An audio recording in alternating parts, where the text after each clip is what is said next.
Eu sou. Eu sou o pão da vida. Eu sou a luz do mundo. Eu sou a porta. Eu sou o bom pastor. Eu sou a ressurreição e a vida. Eu sou o caminho, a verdade e a vida. Eu sou a videira verdadeira. O que há em um nome? Aleluia, vamos aplaudir ao Senhor, amém? Estamos nessa série, O que há em um nome. Nós já analisamos que os judeus levam muito a sério o nome. O nome é uma coisa que os judeus levam bastante a sério.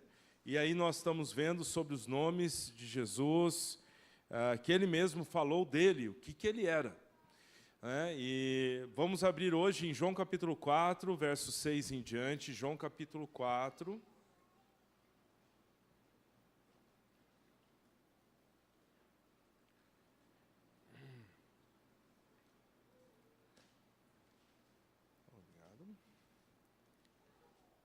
João capítulo 4, verso 6 em diante. Quantos acharam, digam amém. Quem não achou, peça misericórdia aí. João 4, 6 em diante, diz assim: estava ali a fonte Jacó, Jesus, pois cansado do caminho, assentou-se assim junto da fonte, e era isso quase a hora sexta. Verso 7, veio uma mulher de Samaria tirar água e disse-lhe Jesus, dai-me de beber, porque os seus discípulos tinham ido à cidade comprar comida. Disse-lhe, pois, a mulher samaritana, como, sendo tu judeu, me pedes a beber a mim, que sou mulher samaritana? Porque os judeus não se comunicavam com os samaritanos. Jesus respondeu e disse, se tu conheceras o dom de Deus, e quem é o que diz, dai-me de beber, tu lhe pedirias e ele daria água. Verso 11, disse-lhe a mulher, Senhor. Qual foi o primeiro título que ela chamou Jesus? Não. Primeiro título, judeu. Verso 9. Agora ela olha para Jesus e disse o quê? Senhor. Já está melhorando, amém ou não? É igual quando a gente vem na igreja, né, que você está meio para baixo e Deus vai pegando você, você começa, depois diz, né, vai esquentando, amém ou não? Verso 11, disse-lhe a mulher o quê? Opa, vocês estão comigo ou não? Verso 11, disse-lhe a mulher, Senhor. O rapaz aí da transmissão é verso 11, amém? Glória a Deus, aí, agora melhorou. Vamos lá, verso 11, disse-lhe a mulher, Senhor, tu não tens como tirar, e o poço é fundo, onde, pois, tens a água viva? Verso 12, és tu maior do que Jacó, o nosso pai, que nos deu o poço, bebendo ele próprio dele, e seus filhos e seu gado? Jesus respondeu e disse-lhe, qualquer que beber dessa água, tornará a ter sede, mas aquele que beber da água que eu lhe der, nunca terá sede, porque a água que eu lhe der, fará nele uma fonte de água a jorrar para a vida eterna. Disse-lhe a mulher, Senhor, dá-me dessa água para que eu não mais tenha sede, não venha até aqui para tirá-la. Verso 16, disse-lhe Jesus, vai, chama o teu marido e vem cá. E a mulher respondeu e disse, não tenho marido. Disse-lhe Jesus, disseste bem, não tenho marido, porque tiveste 5 maridos, e o que agora tens não é o teu marido. Isso disseste com verdade. Disse-lhe a mulher, Senhor, vejo que és o quê? Primeiro chamou Jesus de judeu, depois chamou Jesus de Senhor, e agora chama Jesus de? Jesus está entrando lá dentro dessa mulher e vasculhando ela. Uau, que perigo você está aqui essa noite, hein? Olha para o seu irmão, se quiser correr agora, porque o nosso Deus entra dentro das pessoas. Olha para a pessoa que está do seu lado e diz, é agora a chance. Não, fala sério. Fala com cara de espanto, assim, assustado. Amém? É agora, é agora. Meu amado, é agora. Olhe para quem está atrás de você e diga, é agora. Se quiser correr, meu amado, é agora. É a chance, hein? Olha aí, verso 20. Nossos pais adoraram nesse monte, e vós dizeis que é em Jerusalém o lugar onde se deve adorar. Disse-lhe Jesus, mulher, crê-me que a hora vem em que nem neste monte, nem em Jerusalém adorareis ao Pai. Verso 22, vós adorais o que não sabeis, nós adoramos o que sabemos, porque a salvação vem dos judeus. Mas a hora vem e agora é, diga agora é. Uau! Agora é a hora. Esse culto é a hora, esse momento é a hora. Em toda a vida que cruzou aquela porta essa noite, Deus tem algo para realizar agora. Agora é, agora é. Uau, gosto dessa palavra do agora. Tem hora que a gente tem que esperar, amém? Eu, por exemplo, quando quis casar, deixa para lá. Mas Deus disse, agora é a hora em que Jesus fala, verso 23, em que os verdadeiros adoradores adorarão o Pai em espírito e em verdade, porque o Pai procura a tais que assim o adorem. Verso 24, Deus é Espírito, importa que os adoram, o adorem em Espírito e em verdade. A mulher disse, eu sei que o Messias, escute bem, que se chama o Cristo vem, quando Ele vier, vos anunciará tudo. Jesus disse, eu o sou.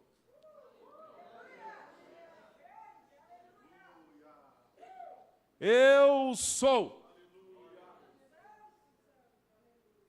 Cara, não tem dúvida, Jesus não tem dúvida, pastor Eli. Ele tem plena certeza que Ele é a pessoa que vai fazer da nossa vida muito, muito melhor, vai nos salvar e vai nos abençoar. Diz, eu sou. Eu sou. Você está aguardando, mas eu sou. Olha que forte, hein? Só de ler a Bíblia podia ir para casa. Eu sou. O que você precisa? E no grego é ego eimi, eu que falo contigo, agora eu sou. Aleluia.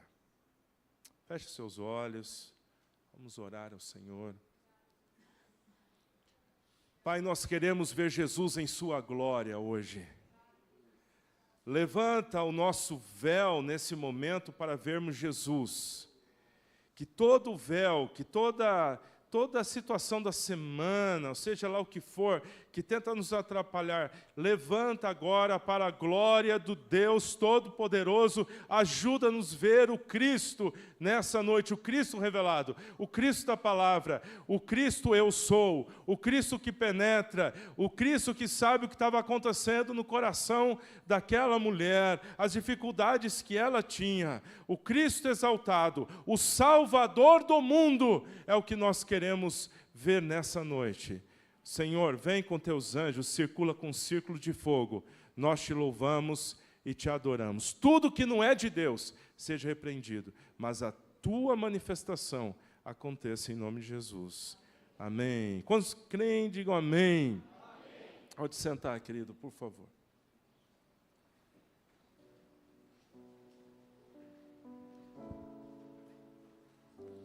A grande ideia do Evangelho de Marcos, de João, na realidade, nós estudamos no Antigo Testamento um livro e agora nós estamos pegando justamente o livro de João no Novo Testamento, porque na realidade a grande preocupação do evangelista João é falar para mim e para você uma coisa muito importante. Aliás, o livro de João, não sei se você sabe disso, o livro de João, Mateus, Marcos, Lucas, foi escrito bem antes.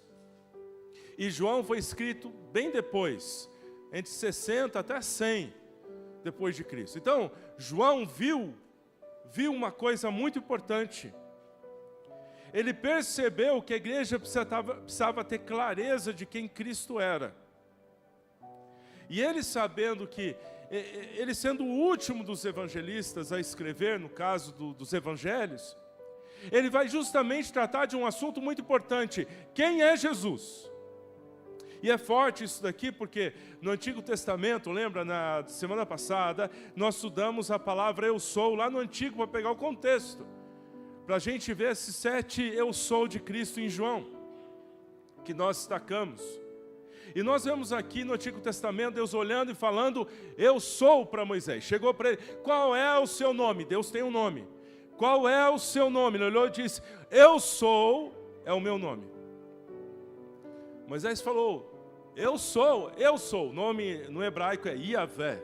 Iavé, eu sou. O Deus, eu sou. Eu tenho um nome. Eu tenho um nome. Qual é o seu nome? Eu sou. Eu sou. Eu sou, porque Ele é totalmente atemporal, não importa presente, passado, futuro, tudo está debaixo dos seus olhos. Então Ele é o que nós precisamos. Deus revelou justamente assim, eu sou, para que eu e você possamos entender que em qualquer momento da nossa vida, nós podemos contar com Ele. Agora Jesus vem no grego justamente com essa frase, ego eimi, significa eu sou. E essa palavra é tão forte, tão extraordinária, e esse é o pano de fundo, que quando em João 8:38, Jesus Cristo estava falando lá de Abraão e tudo mais, e os judeus falou, olha, Abraão é isso, Abraão é aquilo, e Jesus olhou para ele e falou assim, olha, aqui está quem é maior que Abraão. Aí o pessoal falou, de jeito nenhum, você não tem nem 50 anos, você é novinho, como é que você pode dizer para mim que você o que é maior? Por acaso você conheceu Abraão, almoçou com ele, jantou com ele? Como é que você conheceu nosso pai há 2000 anos atrás que ele viveu? Aí ele solta a frase extraordinária, diz, antes que Abraão existisse, eu sou.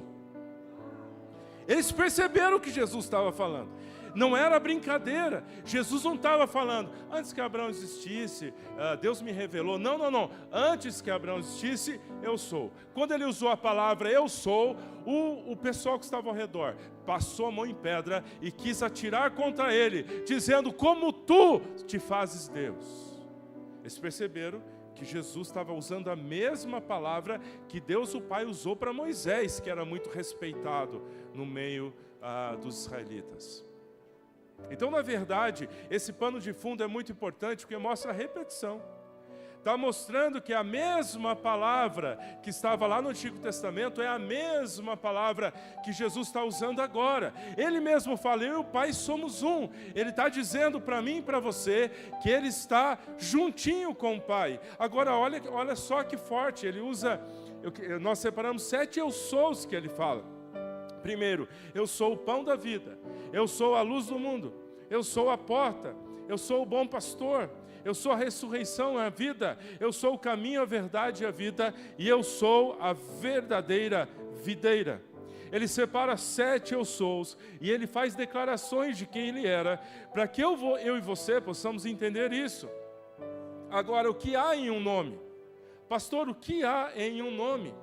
Na verdade, essa é o tema da nossa série, porque Deus quer que eu e você entendamos que o que Deus é no Antigo Testamento, quando Deus, olha só que forte isso que eu vou te contar, quando Deus quis falar quem Ele era, Ele não nos colocou numa sala de aula, dizendo, olha aqui Samuel, nós vamos aqui caminhar, olha aqui pastor, eu vou revelar ponto 1, ponto 2, ponto 3. Ele não nos colocou numa sala de aula para dar uma aula sobre teologia. Ele não nos colocou num lugar sentadinho para dizer o que Deus é, os seus atributos. Quando Deus quis mostrar quem Ele era no mais profundo do seu ser, Ele abriu a boca e saiu uma palavra. Mas essa palavra era uma pessoa. Essa pessoa é o Logos divino, Jesus Cristo. Quando Ele quis falar quem Ele era, a Bíblia diz que Jesus é a palavra de Deus viva. Ele abriu a boca e Cristo saiu dele e fez carne e habitou entre nós e vimos a sua glória como unigênito do Pai. Olha só, Deus não brinca quando quer falar comigo, com você. Nós queremos trazer toda essa maravilha da palavra eu sou, toda essa situação do que Deus é. E Jesus agora, Ele vai abrir o leque para mim e para você, nessas expressões de quem Ele é, para que eu e você possamos aplicar no nosso dia a dia. É para que eu e você possamos aplicar no nosso cotidiano. Porque eu sou é muito poderoso, mas como que eu aplico isso? Então Jesus fala para nós como aplicar isso no nosso dia a dia. Mateus, Marcos, Lucas são chamados evangelhos sinópticos porque, na verdade, são evangelhos que são muito parecidos. A gente brinca que quase em alguns momentos eles dão Ctrl+C e Ctrl+V, copiam e colam. Em alguns trechozinhos é muito parecido um com o outro. Marcos é ter sido o primeiro, ele é bem dinâmico, bem rápido, ele usa palavras num ritmo muito acelerado. E Jesus saiu daqui logo após, e daqui a alguns dias, e logo após, mostrando que Jesus era muito dinâmico na sua caminhada. Já Lucas, muito humano, era médico, ele conhecia as pessoas, ele fala umas coisas bem interessantes sobre o nascimento de Jesus, o cuidado de Deus, etc. Coisa que Lucas, como médico, estava bem acostumado. Quando você vê, por exemplo, Mateus, ele usa muitas expressões. Olha como o profeta... Você viu? Você lembra que o profeta falou que o Messias tal, se cumpriu nele? Olha, você está vendo o que se cumpriu em Jesus? Você está vendo o que aconteceu? Se cumpriu em Jesus. Mateus usa muito, olha, lembra dos profetas? Se cumpriu em Jesus. Para mostrar ao judeu que Jesus era o Messias. Mas mostra para nós também. Agora João não. É tão forte isso, porque João, diferente de tudo, ele não fala do nascimento, ele não fala da infância, ele não fala do batismo. Olha, são temas importantes. Ele não fala da tentação no deserto, ele não fala da ceia, não fala. Ele não fala das parábolas, não fala nada disso. João, ele quer dizer uma coisa para mim e para você, que é muitíssimo importante. Olha, eu vou declarar para você o Cristo exaltado, o Cristo todo-poderoso, o Cristo que é Deus, o Cristo que é o Messias, o Cristo que te salva acima de qualquer nome, o Cristo que é presente no culto, o Cristo todo-poderoso. Em Atos 2, Pedro disse: esse Jesus a quem vocês crucificaram, ele é Senhor e Cristo, ele é o Senhor. Aí ele conta umas histórias para nós, algumas só dele. Por exemplo, ele conta que Cristo está acima do Império Romano. Ele fala daquele centurião que chega para ele, e ele, uma palavra, já dominou todo o poder maligno do outro lado e curou aquela pessoa. O centurião falou: basta uma palavra. Ele diz: gostei da sua fé, assim será. E foi. O que ele está mostrando é que o Império Romano é pequeno diante de Jesus Cristo. Cura de um homem de nascença, lá em João capítulo 9, é um outro exemplo muito claro, quando você vê, por exemplo, ele mostrando que ele não curou um cego, ele curou um cego de nascença, que nunca tinha visto, mas que na mão dele viu. Depois você vê Jesus andando sobre as águas, mostrando que ele é poderoso sobre a natureza. Você vê, por exemplo, quando ele vai curar pessoas, ele não se preocupa de contar todos os detalhes, mas ele conta um que é muito dele, ele conta de Lázaro. Ele diz: olha, esse Jesus que eu vou te contar, ressuscitou um camarada numa palavra. Pediu para tirar a pedra, o cara saiu saltando, o nome dele era Lázaro. Esse Jesus que eu vou mostrar para vocês, ele vence a morte. Então, na realidade, João está preocupado que eu e você entendamos que não é qualquer milagre que Jesus fazia. Ele não era um curandeiro, ele era um homem de grande poder. A palavra Cristo vem de Christos, significa ungido, poderoso, único. Aquele que traz salvação, aquele que cumpre profecia, aquele que ressurgiu. Na verdade, esse Cristo é antes de tudo, tanto que ele diz: antes que Abraão existisse, eu sou. E se você tem uma curiosidade boa, amém, você pode dizer amém, abra a Bíblia lá em João capítulo 1, veja como ele começa o livro. Ele não fala do nascimento, ele não fala de nada, veja como ele começa o livro de João. Deixa aberto aí um pouquinho só, João capítulo 1, e diz aí: no princípio era o verbo estava com Deus, e o verbo era Deus. Gente, eu acho tão impressionante. Ele não está explicando nada do nascimento, nada da tentação, nada no início. Ele foi buscar um outro início. Ele foi buscar uma outra performance. Ele foi buscar uma outra lógica. Ele não está falando do Cristo que nasceu ali em Nazaré e andou no meio da Galileia. Não, ele vai buscar um início lá no início. Ele diz, no princípio. Que princípio é esse? Que Deus não tem princípio. Qual é esse princípio? Porque Deus não tem princípio.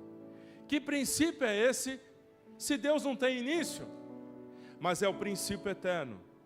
Se tem um momento lá longe, na eternidade, que Deus não tem princípio, mas é o princípio eterno. Lá longe, no princípio era o Verbo estava com Deus, e o Verbo era Deus, e Ele estava no princípio com Deus. Jesus e Deus estavam juntos. E aí diz o verso 3, todas as coisas foram feitas por Ele. Muito bem, vamos lá, matemáticos.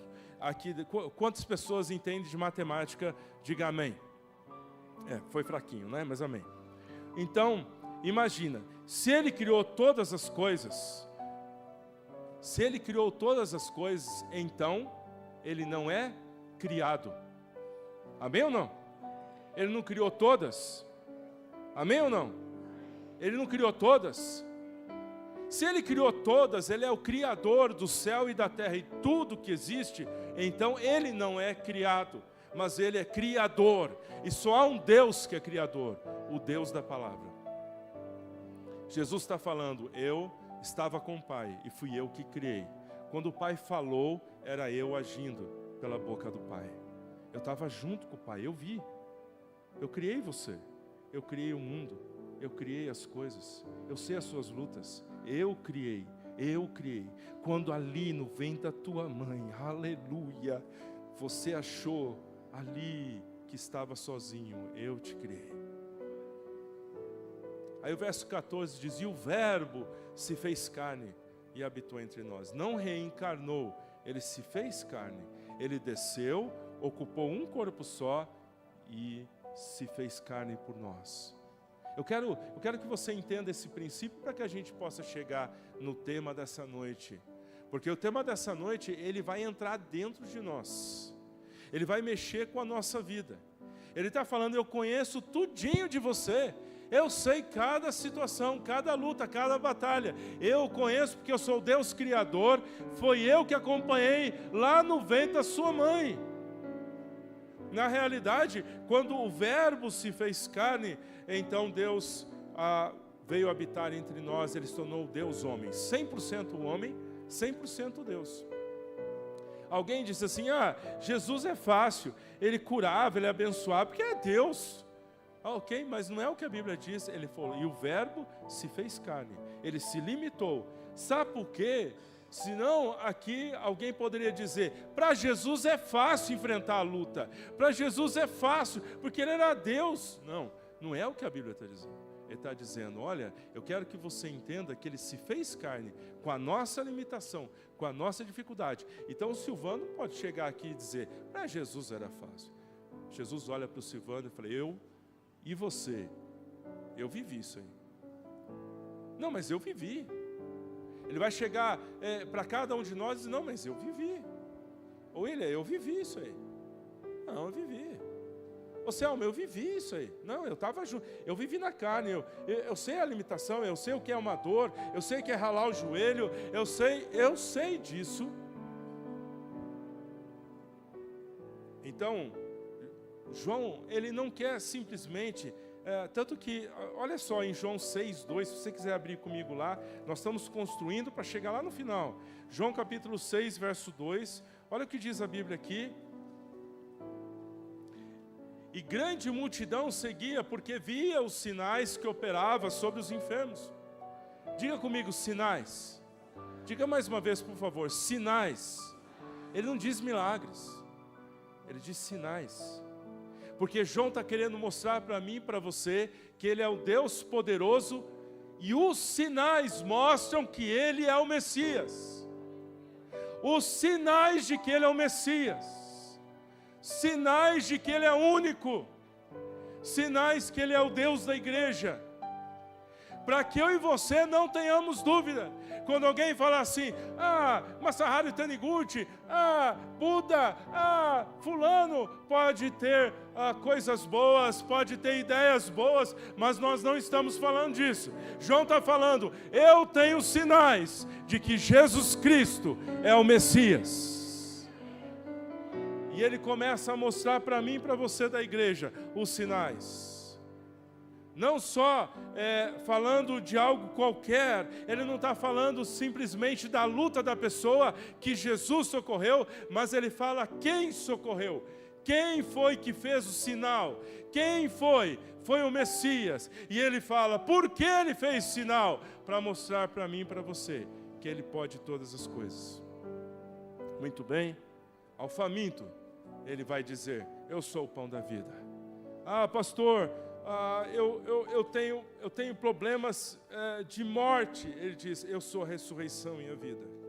Para um mundo que é politeísta, num mundo que acredita que todos podem salvar, que tantos podem salvar, ele diz, eu sou a porta. Quando ele diz, eu sou a porta, ele não está dizendo que eu sou uma das portas.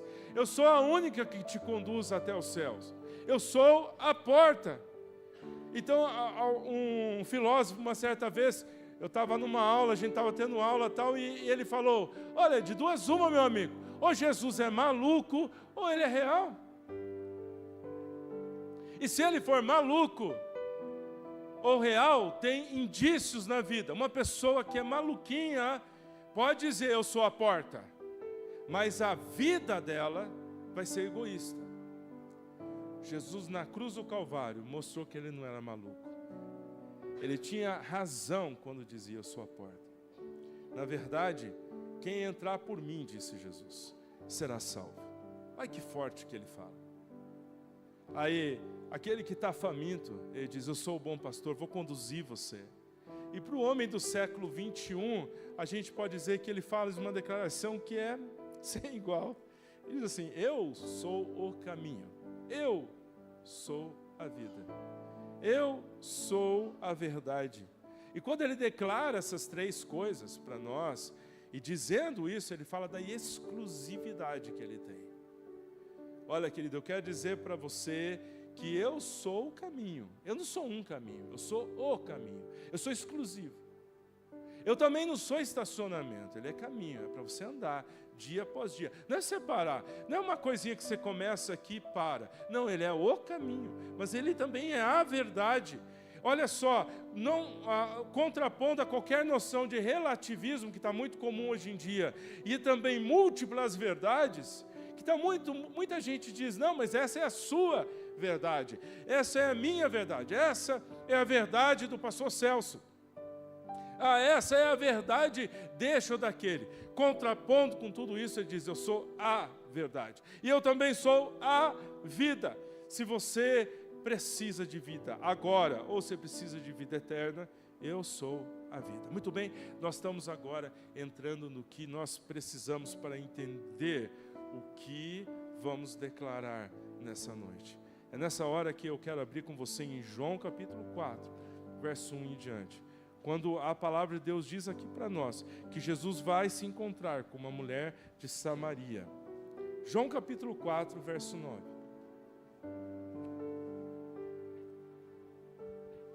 Um pouquinho antes, ele diz assim, e foi para uma cidade chamada Samaria, 5. Verso 6, estava ali a fonte de Jacó, e Jesus, pois cansado do caminho, assentou-se assim junto da fonte. Era isso quase a hora sexta. Jesus está ali na fonte. Vem uma mulher samaritana, vem tirar a água do poço. Vem mexer com essa questão de água. E Jesus estava cansado. E Jesus começa a manifestar para ela um diálogo, o que não era comum. Parece que essa mulher, ela está em 2024, porque os mesmos problemas que ela tem, nós temos. Ela começa a dar desculpas para Cristo, do mesmo jeito que o homem moderno faz. Nós temos uma agenda tão complexa, tão completa, tão cheia de nada. Não há espaço, não há como sentar, não há como conversar, não há espaço para dialogar com a esposa, com o filho, com o mundo, consigo mesmo. Aquela mulher, ela vai expressar as dúvidas do seu coração de uma maneira que nós, agora, no ano que nós estamos, comumente fazemos no nosso dia a dia. E aí você olha, e a conversa tão atual, e Jesus tentando se aproximar, aleluia. Ele sempre tenta aproximação, ele tenta aproximar, ela recua, ele tenta aproximar e ela vai recuar. E ela expressa algumas desculpas em tudo isso. A primeira desculpa que ela expressa para nós é essa: por que Deus estaria interessado em mim? Não, vem cá, que história é essa do Senhor se aproximar? E aqui nós temos um versículo, se você quiser acompanhar, verso 9. Disse-lhe, pois, a mulher samaritana: como sendo tu judeu, pede beber a mim, que sou samaritana? Porque os judeus não se comunicavam com os samaritanos. É o primeiro problema. Por que, Senhor? Por que o Senhor está interessado em mim? Eu sou samaritana e o Senhor é judeu. Judeu não conversa com samaritano. Judeu, na cabeça do judeu, ele tinha superioridade cultural e tudo mais. Os samaritanos tinham se contaminado na sua linhagem, perderam a pureza da sua raça, vamos chamar assim, e eles então agora estão com um problema. Os judeus não aceitavam isso. Eles tinham casado com mulheres estranhas, o judeu não aceitava isso. E aí aquela mulher olha para Jesus e diz: como? Por que esse interesse em mim? Por que o Senhor está puxando conversa comigo? E na realidade ele enfrenta um problema racial e de gênero, porque essas duas raças não conversavam muito bem. E de gênero, porque homem e mulher não conversavam também. Era muito raro puxar conversa. Isso é muito... Eu acho que na realidade todos nós já enfrentamos problema de autoestima, onde nós achamos que Jesus não está prestando atenção em nós. Talvez seja quem eu sou. Senhor, o senhor nem sabe quem eu sou. Senhor, já escutei muito isso. Senhor, o Senhor não sabe o que eu fiz. Não sabe os erros do meu passado. O Senhor não sabe as coisas que eu já realizei. Senhor, o Senhor não sabe o que eu já passei. Eu estou danificado, já fiz muitas falhas. Senhor, estou longe demais. Senhor, não sou digno. Por que o Senhor está se aproximando de mim? Qual é a razão do Senhor colocar os olhos em mim, que sou samaritana? Eu tenho problema. Por que o Senhor está falando comigo? Aí Jesus responde da seguinte maneira: filha, se você soubesse o dom, se você reconhecesse o dom de Deus, ele usa essa palavra tão linda, se você conhecesse o presente que eu estou te dando agora, se você conhecesse o presente que eu estou te dando agora, se neste momento você visse, se você visse quantos anjos, a presença de Deus, o quanto Deus já tem te buscado, o quanto Deus te ama, se você soubesse e pudesse ver no âmbito espiritual, agora nesse momento, como Deus te ama, para trazer no poço junto comigo, para que você tivesse uma experiência hoje comigo, minha filha, se você soubesse, você pularia agora e deixaria eu entrar na sua alma, na sua dificuldade. Ah, se você soubesse o presente que Deus está te dando.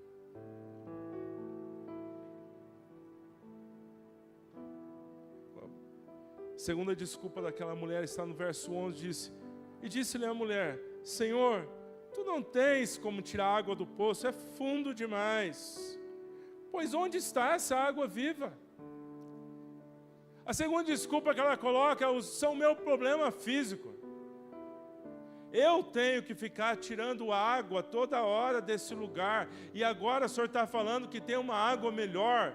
Eu não estou vendo o Senhor nem com balde. Veja, queridos, quando muitas vezes os nossos problemas estão na horizontal, você olha para Deus, você enxerga aqui, você vê aqui na horizontal, mas Deus está dizendo para você parar um pouquinho e olhar quem é que está falando com você. Ou na realidade o problema na horizontal, ela só conseguia ver o balde e o poço, o balde e o poço. Nós não vemos a luta, nós não vemos o que o diabo faz contra nós, nós vemos o balde e o poço.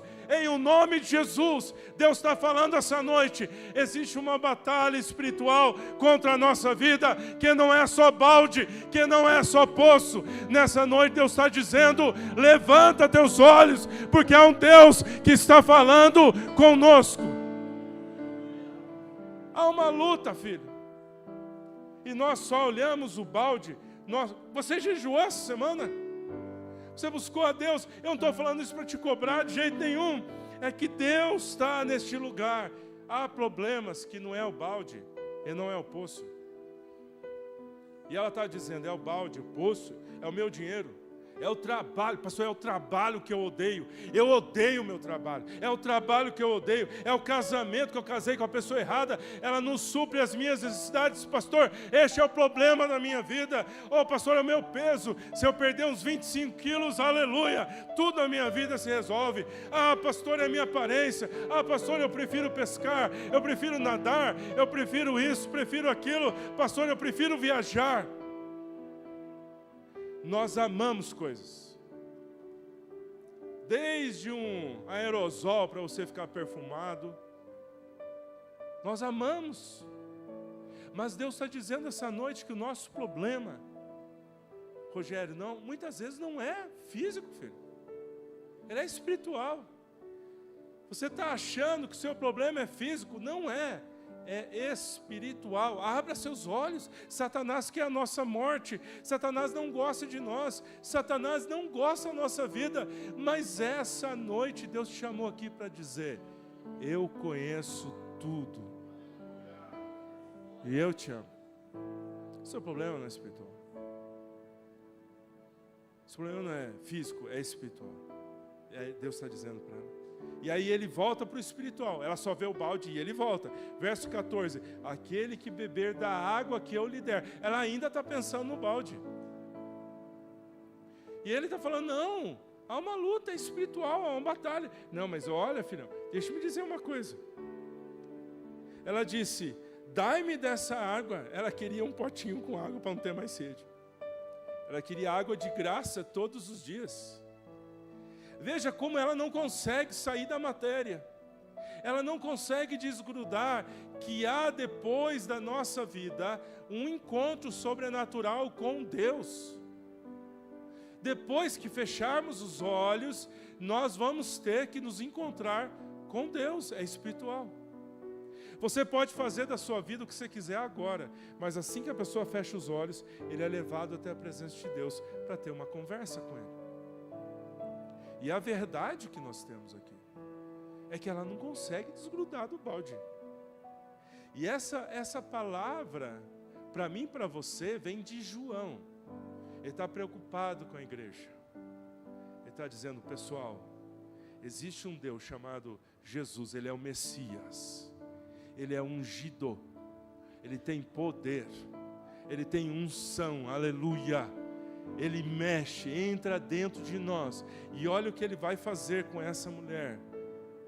Ele vai olhar para ela e vai começar a revelar a vida dela. Tudo que estava dentro. Tudo que estava dentro. Ele diz, chama teu marido. Ele diz, não tenho. Ele diz, disseste bem, você já teve 5. Olha, para quem acha que casamento resolve. 5 casamentos e não resolveu. Nosso vazio de alma não se resolve com casamento. E ainda o que tu tens não é teu marido, hein? Já é o 6º. Veja o que é esse profeta. Ele não falou isso para ela ficar chateada. Ele falou isso para entender que quando se trata de Messias, Ele sabe do nosso problema. O vazio de alma dela tentava preencher com mais casamento, mais situação, mais balde, mais água, mais situação física. Ele dizendo, não, breca isso tudo, filha. Eu tenho algo para dizer. Aí ela ficou chateada com a pergunta dele, parece. Ela faz uma outra pergunta e diz, deixa eu fazer uma pergunta. Os judeus falam que é lá que adora, e os samaritanos dizem que nós adoramos neste monte. E vocês, judeus, dizem que é aquele monte. Veja, os olhos dela ainda estão no físico. É naquele monte ou é neste monte? Me diz uma coisa, é vocês que estão certo ou nós que estamos certo? Olha, é os evangélicos que estão certo ou os católicos que estão certo? Quem é? Qual é o lugar?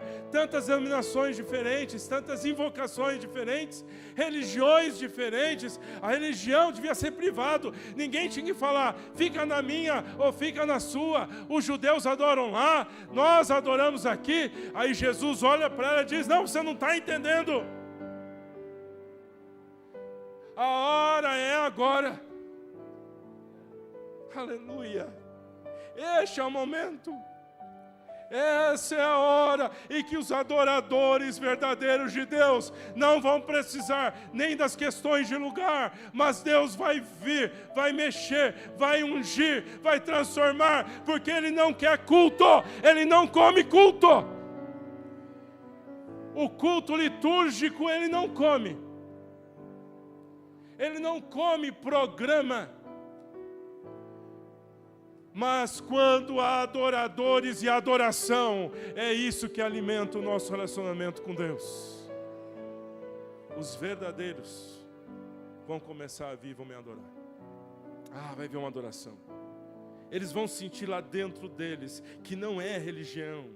Não é religião. Jesus não é religião. Jesus não é religião. Jesus não é religião. E a terceira coisa que ele diz é isso para ela. Nós não estamos falando de monte, nós não estamos falando disso, porque os verdadeiros adoradores adorarão ao Pai em espírito e em verdade. Ele está dizendo para mim e para você que o Messias está dizendo que vem lá de dentro a adoração, vem da sua rendição, vem de adorar. O que é adorar? É a rendição completa a um Deus Todo-Poderoso. É a rendição completa, sem nenhuma área, sem nenhuma coisa que eu estou resguardando dele. Não, nada disso. É uma adoração completa. A adoração verdadeira. Você tem que ser um adorador.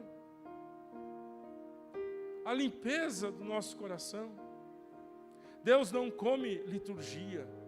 Deus não se empolga só que cantemos e toquemos bem, mas Deus se empolga da adoração, quando Ele vê adoradores. E a quarta e última, está no verso 25, diz, claro que eu acredito em Deus, mas como isso pode me ajudar? Como que isso me ajuda hoje, pastor? Eu acredito em Deus, mas como que isso me ajuda agora? Como que isso me ajuda nesse momento? Pastor, eu creio em Deus. E a mulher disse, eu sei que o Messias, chama o Cristo, vem. E quando Ele vier, veja, aquela mulher sabia que havia um Messias. A mulher tinha um conhecimento sobre o Messias. Ela diz, mas lá no futuro, quando Ele vier, lá no futuro, quando acontecer, não agora. Não agora, Jesus está falando agora é a hora em que o Pai está procurando. O Pai está procurando é agora. O Pai está procurando, não, mas o Messias vai vir depois. O Pai está procurando agora. E Jesus, mulher falando, não, quando Ele vier, no futuro distante. Ela tinha consciência das promessas, mas não tinha consciência da presença imediata de Deus. Ela tinha consciência que Deus viria, ela tinha fé que um dia aconteceria, mas ela não tinha consciência que era para agora. Aí Jesus breca tudo de novo. Ele diz, olha, eu sou o que fala contigo. Eu sou o Messias. Ele não vai vir depois, Ele vem agora. Ele não vai chegar aqui a alguns anos. Eu estou falando agora com você. Aleluia. Eu estou mexendo agora com a tua vida. Glória a Deus. Ele está dizendo para mim e para você que o Messias é o Deus eu sou, o Deus do agora, é do presente, é deste momento. Então quando você chega num culto, você tem que chegar crendo que Deus é o Deus do agora.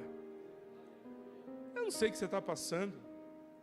A Bíblia diz só que quando a mulher ouviu que Deus é o Deus do agora, ela largou o seu cântaro e correu para a cidade. aquilo que era o maior bem dela, aquilo que ela estava defendendo de unhas e dentes, aquilo que ela estava dizendo, você não tem, eu tenho, olha, eu tenho balde, eu tenho poço. Ela largou tudo aquilo quando descobriu que o nosso Deus verdadeiro é o Deus do agora. E ela correu para a cidade, dizendo, eu encontrei o Deus do agora. Eu encontrei o Deus do hoje. Eu encontrei o Deus Todo-Poderoso que olha para mim, mesmo quando eu não estou olhando para Ele. Eu estava meditando essa palavra, me lembrei de uma vez que eu estava no culto de um amigo meu, uma outra cidade. Eu vou encerrar com isso. Na realidade, eu estava lá e eu estava numa ceia. E eu me lembro que eu estava olhando para como eles estavam fazendo a ceia. Eu não estava preocupado. Não estava super espiritual, não estava super espiritual. Sabe que tem culto que você está, tem culto que você olha e diz assim, meu Deus, hoje eu estou, se colocar a mão em mim, vai ser uma maravilha, pessoas serão curadas, porque eu estou cheio do Espírito Santo. E eu não estava tranquilo, eu não ia pregar, eu só estava assistindo, e esse pastor pregou, amigo meu, aí a gente estava lá, e aí foi a ceia. Vamos participar da ceia. E eu peguei o pão. E eu peguei o cálice. Eu não estava bagunçando. Eu não estava com nada ruim. Não estava fazendo nada ruim. Eu só não estava prestando aquela atenção que quando você está naquele culto tão espiritual, sabe? Você está, né? Glória a Deus. E eu estava normal. E eu ergui o copinho de ceia, como nós fazemos aqui na igreja. E eu ergui o copinho de ceia. Eu estava com uma dor no braço já há 3 meses. Eu estava jogando vôlei, ensinando os jovens como é que jogava o vôlei, aí na época dos jovens com vôlei. Estava ensinando eles aprenderam alguma coisa. E a gente estava junto ali. E uma dor horrível me pegou aqui do braço. Horrível, uma dor, uma fisgada muito forte. Eu não estava conseguindo, já há 3 meses. Já tinha procurado fazer várias coisas e tal. Nada. E aí eu estava no culto. E aí eu ergui o copo de ceia. Normal, senti dor, eu estava com o braço doendo, mas eu ergui o braço, assim, não ergui muito, porque eu estava doendo. A hora que eu ergui o copo de ceia, sem nada, eu não estava espiritualizando nada, eu estava normal, eu estava respeitoso, normal. A hora que eu ergui o copinho de ceia, desceu um raio do céu, poderoso raio de Deus, e cruzou todo o meu corpo, e aquela dor imediatamente sumiu. E aí eu ouvi uma voz, conta para minha igreja, pois eu estou te contando, mesmo quando você não presta atenção em Deus, como você deveria, mas se você está aqui é porque você tem respeito com Ele, Deus está olhando para você, e Deus é o Deus do agora, Ele é o Deus do raio, do poder, do inferno que se ajoelha diante dele.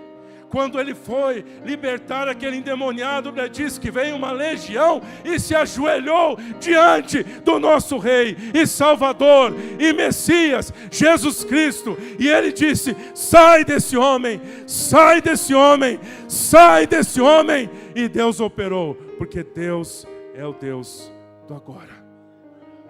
Fica de pé comigo, por favor, querido. Feche os seus olhos aonde você estiver. Feche os seus olhos.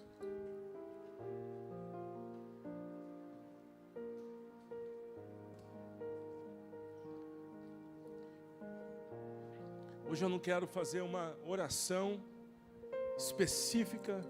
Não vou chamar você à frente. Mas se você sente que você quer ter um contato com Deus vivo, não é Deus de pregação, de religião. Não, estou falando do Deus da Bíblia, sabe? O Deus daquela mulher que olhou para ela e disse, tu não tem, já passaste por 5, está no 6º e ainda está vazio, mas eu sou o Messias. Eu estou aqui para dizer que você, a partir de agora, não dará mais a água física, a importância maior, mas dará a água viva, e eu sou essa água viva na sua vida. A Bíblia diz que ela saiu correndo, foi até a cidade e contou para a cidade que ele era o Messias. Feche seus olhos. Eu pedi para você dar a mão para a pessoa que está ao seu lado E aí no seu lugar, se você quer que esse Deus Messias possa tocar a sua vida, neste lugar, nessa hora, ora comigo. Mas antes eu vou pedir para nós darmos as mãos, até que pelos corredores. Vamos ligar todo mundo que a gente pode. Esse é o momento Deus do agora. É o momento Deus do agora. Momento Deus do agora. Coloca aí o seu agora. O seu agora é diferente dela. Ela tinha 5 maridos e um que não era. O seu agora é diferente. Eu não sei. Mas deixa o raio descer. Deixa o raio descer sobre a sua vida. Não precisarei aqui voltar pra minha sede saciar. Uma vez que eu já ouvi teu falar, dá-me de beber, pois tenho sede. Não quero mais buscar em outras fontes. Não precisarei aqui voltar pra minha sede saciar. Uma vez que eu já ouvi teu falar, tu és por quem a minha alma esperou. A fonte da vida que me encontrou. És o dom de Deus, o Messias, Meu Salvador. o meu Salvador.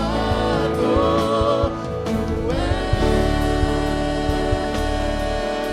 por quem a minha alma esperou. A fonte da vida que me encontrou. És o dom de Deus, o Messias, o meu Salvador.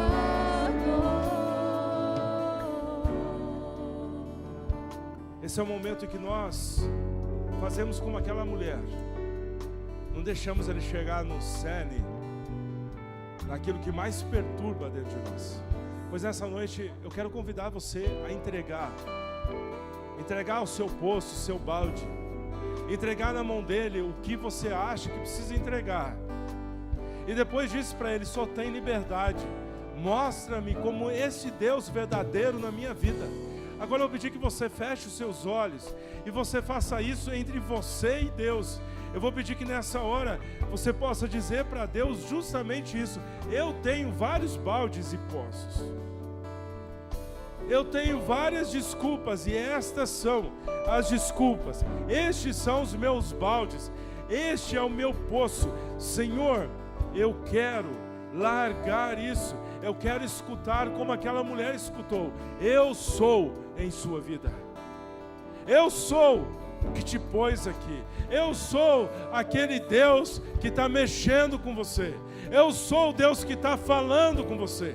Eu sou aquele que está se manifestando a você. Eu sou este Deus. E este Deus está dizendo que eu não sou religião, eu não sou lugar, eu não sou situações, eu sou o Deus Todo-Poderoso. Eu sou. Larga o balde e o poço. Deixa eu agir, deixa eu entrar nas suas moléculas, deixa eu entrar dentro de você, deixa eu curar você, deixa eu sarar você, deixa eu curar aquela frase que foi lançada contra você e que você achou que Deus era religião. Deixa eu curar isso, deixa eu entrar mais profundo, convide a mim. Diga para mim: Senhor, entra na minha vida. Senhor, entra na minha vida. Senhor, me cura. Senhor, me sara. Me dá dessa água, que ela não é física, ela é sobrenatural. É o próprio Jesus. Dai-me dessa água, porque Tu és a porta, Tu és o pastor, Tu és aquele que me colocou no ventre da minha mãe. Ora comigo, ora forte se você quer. nessa noite, ter um encontro poderoso com o Messias. Ora comigo, diga: Senhor Jesus. Diga forte, diga: Senhor Jesus. Nessa noite, eu te peço, entra na minha vida. Diga forte: entra na minha vida. Entra na minha vida. Entra no meu coração. Entra no meu ser. Senhor, eu entrego o meu balde. Eu entrego, Senhor, as coisas, a agenda, Senhor, minhas dúvidas, meus problemas. Tu és o Deus, eu sou o Deus do agora. Aleluia. Cura-me, cura-me, cura-me, cura-me, cura-me, cura-me, cura-me agora. Sara minha vida. Abre os meus olhos. Abre os meus olhos. Abre os meus olhos. Perdoa os meus pecados e sara a minha vida. Aleluia.